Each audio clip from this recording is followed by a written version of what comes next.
իհարկե մի քիչ էմոցիոնալ դարձա։ Շաբաթվա գլխավոր կադրային փոխատեղումն Արմեն Գրիգորյանի հեռացումն էր Անվտանգության խորհրդի քարտուղարի պաշտոնից։ Գրիգորյանը Փաշինյանի այն եզակի թիմակիցներից էր, որ կարողացել էր առանց ընդհատումների նույն պաշտոնում աշխատել ավելի քան 8 տարի։ Իմ պաշտոնավարման շրջանը համեմատելի է, որ եթե լույսը երկրից դուրս գար, այդ սկսելու ժամանակահատվածում հասած կլներ ամենամոտ աստղի մոտ, հետ կգար եւ նորից ճանապարհ դուրս եկած կլիներ։ Թե որն է իշխանական համակարգում, մասնավորաբար Բաքվի հետ ուղղակի շփումներում առանցքային դերակատարություն ունեցող Արմեն Գրիգորյանի հեռացման եւ նրա փոխարեն Ալեն Սիմոնյանի նշանակման պատճառը վարչապետ Փաշինյանն այդպես էլ չհստակեցրեց։ Էնպես չի, որ ես Արմեն Գրիգորյանի աշխատանքից դժգոհ եմ եղել, բայց այնպես էլ չի, որ ես ինքս իմ աշխատանքից այնքան գոհ եմ, որը համարում եմ կատարյալ։ Մերձ քաղաքական շրջանակներում այս շաբաթ ենթադրություններ էին շրջանառվում, որոնց համաձայն Արմեն Գրիգորյանից Փաշինյանի դժգոհության գլխավոր պատճառը Ադրբեջանի հետ կուլիսային շփումներում արձանագրված անհաջողություններն էին։ Ըստ շրջանառվող լուրերի հունիսի 7-ի ընտրություններից հետո Գրիգորյանն ադրբեջանցիներին այդպես էլ չէր կարողացել համոզել հետ կանգնել խաղաղության պայմանագրի ստորագրման գլխավոր նախապայմանից՝ նոր սահմանադրության ընդունումից։ Արդյոք այն նախաբանը, որը ենթադրվում է, որ պետք է լինի նախագծում, իր մեջ պարունակում է հղում անկախության հռչակագրին, ոչ եւ չպետք է պարունակեր։ Այն, որ իշխանություններն ամեն դեպքում կփորձեն կատարել Ադրբեջանի պահանջը սահմանադրության նախաբանից հեռացնելով անկախության հռչակագրի հղումը, այս շաբաթ հայտարարեց ՔՊԱ-ական Արուսյակ Ջուլհակյանը։ Իշխող կուսակցության ներկայացուցիչները սակայն պնդում էին, երկրի հիմնական օրենքի փոփոխությունը Ադրբեջանի հետ որևէ կապ չունի։ Նոր սահմանադրություն, որը քաղաքացիների կամքի վրա հենված կլինի, ոչ թե Ալիևի կամքի վրա, ինչպես որ դուք փորձում եք ներկայացնել ժողովրդին։ Վերջին տարիներին անցկացված սոցհարցումները սակայն վկայում են նոր սահմանադրության ընդունման հարցում Հայաստանի քաղաքացիների կամքը փոքր-ինչ այլ է, այսպես ամերիկյան միջազգային հանրապետական ինստիտուտի 2024-ի աշնանն անցկացված հարցման համաձայն Հայաստանի քաղաքացիների 52%-ը դեմ էր սահմանադրության փոփոխությանը, կողմ էր միայն 24-ը։ Ելեք գնացել ժողովրդի մոտ, ասել եք մեզ ձայն տվեք, սա անելու, դրանցից մեկը սահմանադրության փոփոխությունն էր։ Եվ ժողովուրդը ձեզ ձայն չի տվել։ Այս պարլամենտը կարող է հաստատել սահմանադրության նոր տեքստը եւ դնել հանրաքվեի, եթե կա 2/3 մեծամասնություն։ Դուք չունեք այդ մեծամասնությունը։ Այս շաբաթ նաև հստակ երևաց Հայաստանին վերաբերող ադրբեջանական ծրագրերը միայն սահմանադրության փոփոխությամբ չեն սահմանափակվում։ Զենգեզուր էլեկտրիկ դահլիզի üçün։ Օգոստոսի 11-ին Նախիջևանի պետական հեռուստատեսությամբ հեռարձակված հարցազրույցում Իլհամ Ալիևը 10 անգամ օգտագործեց Զանգեզուրի միջանցք արտահայտությունն, այս անգամ կենտրոնանալով Սյունիքը որպես Ադրբեջանը Նախիջևանին կապող էներգետիկ միջանցք օգտագործելու հեռանկարներին։ Yəni belə yarım stansiyalara Մեր մասնագետների կողմից Հայաստանի տարածքում անցկացված վերլուծության արդյունքում նույնիսկ որոշվել են այն վայրերը, որտեղ պետք է տեղադրվեն էլեկտրասյուները։ Առաջին հերթին իրենք կարող են դրա կարիքն ունենալ, քանի որ այսօր նրանց էներգիայի հիմնական աղբյուրն ատոմակայանն է, որի կառավարումը նրանց ձեռքում չէ։ Կայանի շահագործման ժամկետի երկարաձգումը չի կարող անվերջ գործընթաց լինել, վաղ թե ուշ այն պետք է փակվի։ Բնականաբար, եթե այն փակվի, Հայաստանը կընկղմվի էներգետիկ լիակատար ճգնաժամի մեջ։ Հետևաբար, էներգիայի լրացուցիչ աղբյուրը միայն օգուտ կարող է բերել։ Հայաստանցի փորձագետներից ոմանք իդեպ Ալիևի այս հայտարարությունում նոր նրբերանգներ նկատեցին, նախ եւ առաջ Հայաստանում ատոմային էներգետիկայի գոյության տեսանկյունից։ Ալիևի հայտարարությունը պետք է նաեւ ընկալել նոր ատոմակայանի համատեքստով, որովհետեւ նա շատ մեծ վստահությամբ պնդում է, որ այս ատոմակայանը վաղ թե ուշ պետք է փակվի եւ նշում է, որ Հայաստանը էներգետիկ ինչ-որ կոլապսի առջեւ է կանգնած լինելու եւ այդ համատեքստում առաջարկում է, որ Հայաստանը կարող է էլեկտրաէներգիա գնել Ադրբեջանից։ Այսինքն այստեղ խնդիրը ոչ միայն այն է, որ Ադրբեջանը եւ Թուրքիան միգուցե հնչեցնում են այդ պնդումները, թե գործող ատոմակայանը վտանգ է տարածաշրջանի համար, նրանք ընդհանուր առմամբ դեմ են հանդես գալիս Հայաստանի ատոմային, միջուկային էներգետիկայի գաղափարին։ Հայաստանում երկաթուղու արկայությունն, ավելի ճիշտ դրա ռուսական կոնցեսիոն կառավարումը շարունակում է մնալ Երևանի եւ Մոսկվայի գլխավոր տարաձայնություններից մեկը։ Այս շաբաթ Նիկոլ Փաշինյանը հանդես եկավ հայկական երկաթուղիներում ռուսական ներկայության նվազեցման նոր, իր բնորոշմամբ բարեկամական առաջարկներով։ Բարեկամականը, որ Ռուսաստանի մեր գործընկերները կոնցեսիոն իրավունքը վաճառեն երրորդ կողմին շուկայական նորմալ գնով։ Ընդ որում նաև փորձագետներ կան արդեն գնագոյացում, գներ են ասում, որ օբյեկտիվորեն ինչ կարող է արժենալ դա։ Հանրապետություն կուսակցության առաջնորդ Արամ Զավենի Սարգսյանը թեև երկաթուղային հարցերի փորձագետ չէ, սակայն այս շաբաթ Civilnet-ի եթերում հստակորեն նշում էր այն գումարը, որի դիմաց իր խոսքով Մոսկվան կհրաժարվի հայկական երկաթուղիներից։ Ես կարծում եմ Ռուսաստանը համաձայնելու է առանց արբիտրաժային դատարան մտնելու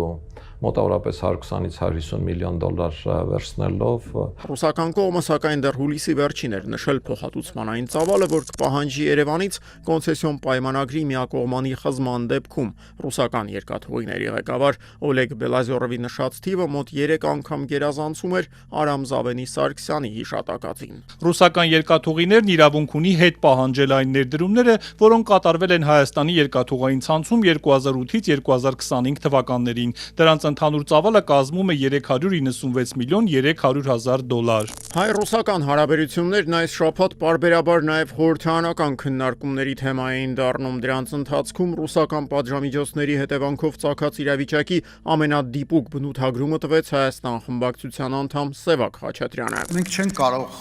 այսօրվա Հայաստանի տնտեսության մասին խոսելուց առաջնային չխոսենք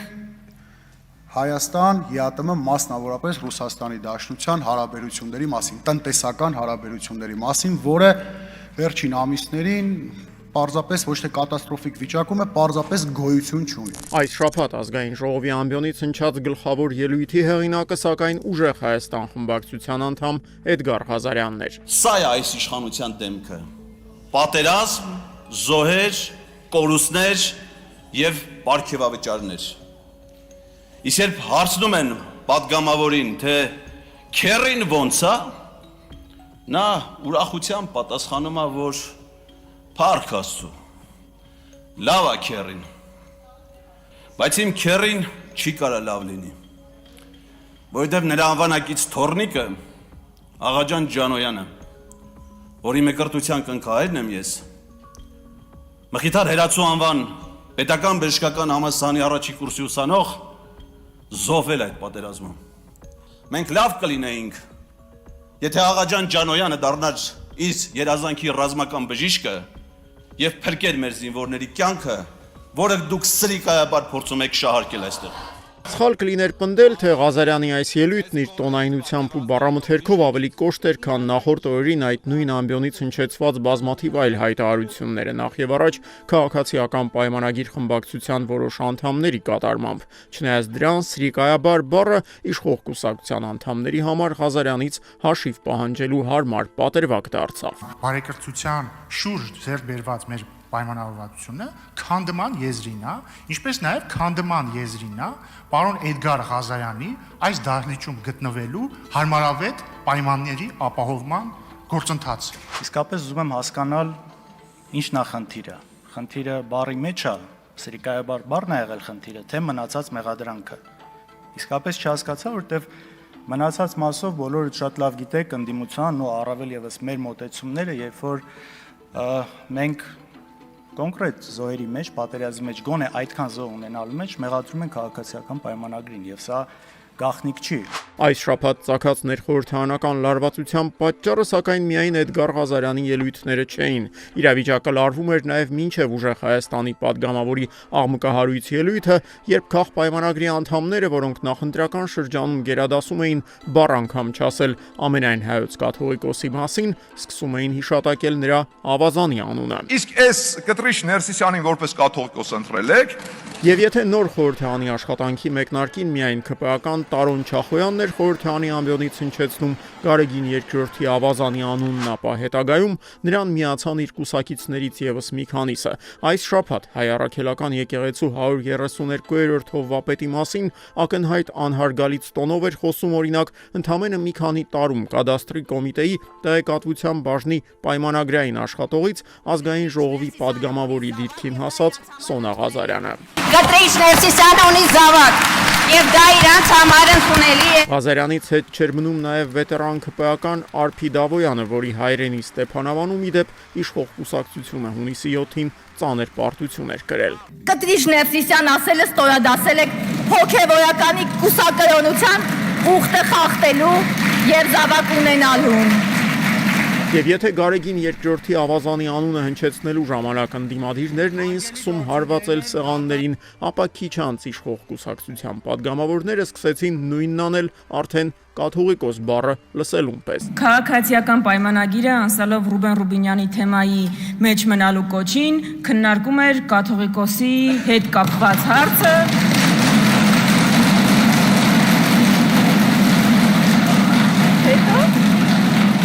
Բրավո, քննարկում էր կաթողիկոսի հետ կապված հարցը։ Շատ լավ, եկեք խաղանք այս խաղը։ Քննարկում էր կաթողիկոսի հետ կապված հարցը։ Քննարկում էր կաթողիկոսի հետ կապված հարցը։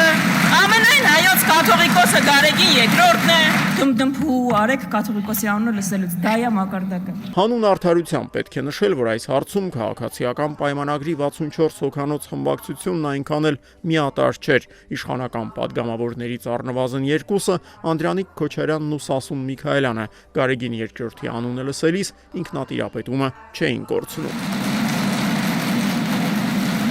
Եվ մինչ իշխող կուսակցության եւ խորհրդարանական ընդդիմության անդամները շարունակում էին քննարկել ստրիկայաբար բառի վիրավորական լինելու աստիճանը կամ հարվածում էին սեղաններին, հերթական ողբերգական լուրը ստացվեց զինված ուժերից։ Այսօր հայտնաբերվել է զինծառայող Գրիգոր Էդգարի Զաքարյանի դին հրազենային վնասվածքով։ Առավոտյան հայտարարեց Պաշտպանության նախարարությունը։ 24 օր առաջ դարձյալ զինծառայողի մահ էր արձանագրվել, ու այս ծանր վիճակագրությունը կանգ չի առնում։ Այս տարի արդեն 12 դեպք։ Այո, անհատական պատասխանատվություն պետք է լինի։ Վարչապետ Փաշինյանը կարծում է անհատական պատասխանատվություն կրողներ պիտի լինեն, բայց նրանք Պաշտպանության նախարարն ու գլխավոր շտաբի պետը չեն։ Իմ գնահատականը այն չէ, որ այս իրադրությունում գլխավոր շտաբի պետը եւ Պաշտպանության նախարարը բավարար ջանքեր չեն գործադրում այդ խնդիրը լուծելու համար։ Բավարար ջանքեր ասելով Նիկոլ Փաշինյանն ամենայն հավանականությամբ նկատի ուներ նաև գլխավոր շտաբի պետ Էդվարդ Ասրյանի հանդիպումների շարքը ժամկետային զինծառայողների հետ։ Ողջույն ձեզ։ Իսկ վերջին շաբաթներին մեկնարկած այդ հանդիպումներից մեկի ժամանակ հնչած այս կոչը բանակում տիրող բարոյահոգեբանական մթնոլորտի թերևս ամենալավ նկարագրությունն էր։ Ձեր դիմացինին դիտարկեք որպես մարդու